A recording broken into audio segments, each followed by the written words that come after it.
Na verdade, essa lei anti-álcool que o governo do estado lançou ainda no final do ano passado, ela atrasou um pouco para chegar às portarias e deliberações do governo. Então houve um atraso na fiscalização nesse sentido.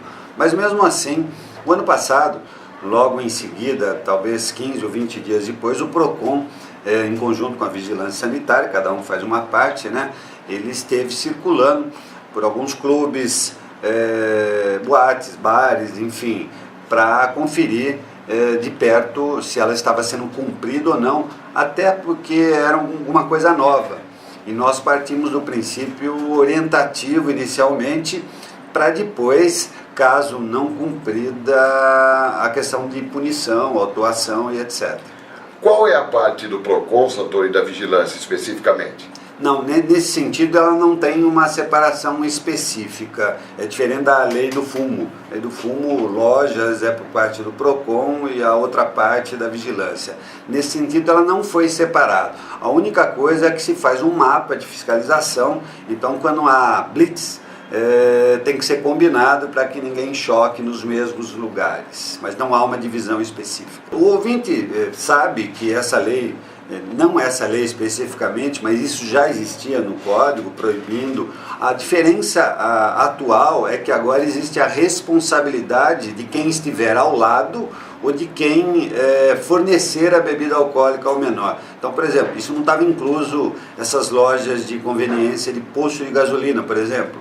Quando alguém ia lá, comprava uma bebida alcoólica, ia no pátio e tomava e era um menor de idade. Hoje, além do dono do estabelecimento, daquele posto de gasolina, do jeito que eu estou explicando, quem estiver ao lado, se for um amigo, ele pode ser responsabilizado. Então a lei prevê agora com sanções penais, inclusive. E quais são as punições, Santoro, tanto aos estabelecimentos como aqueles que são maiores de idade e que estão ao lado dos menores? Bom, por parte do PROCON e da Vigilância, uma autuação. Isso na área administrativa. E na área criminal, responde-se um processo de induzimento a menores, ou seja do amigo, ou seja do responsável, até do pai, inclusive. Ele responde um inquérito policial, um processo penal, dentro dessa sanção da transgressão da lei. Por exemplo, o menor, ele fica exposto, mesmo ao lado do pai ou de um amigo, quando ele vai ingerir bebida alcoólica. Você falou no início que o álcool é a porta de entrada para outras drogas. Eu concordo plenamente, então tem que haver uma fiscalização maior. E o agravamento que se deu nesses últimos tempos foi principalmente em relação a boates, baladas, etc., e lojas de conveniência de postos de gasolina. Isso aumentou muito.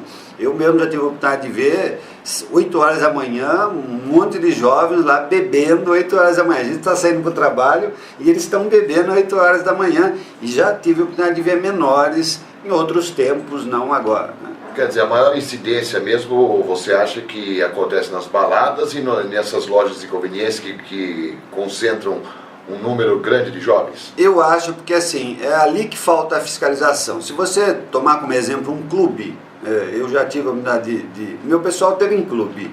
O clube respeita, porque o próprio caixa, ele não vende, o balconista do estabelecimento ali do clube, do bar do clube, não entrega. Então a fiscalização é um pouco mais rígida. Vou te citar como exemplo aqui o Grêmio Recreativo em Rio Claro, por exemplo. É super rígido nessa questão. Então a tendência de você ter um problema num clube desse é muito pequena, a não ser, e quando há o disfarce ou a enganação, existe a responsabilidade também. Então eu sempre digo que a grande diferença dessa lei é a responsabilidade do pai, do amigo, de quem estiver do lado.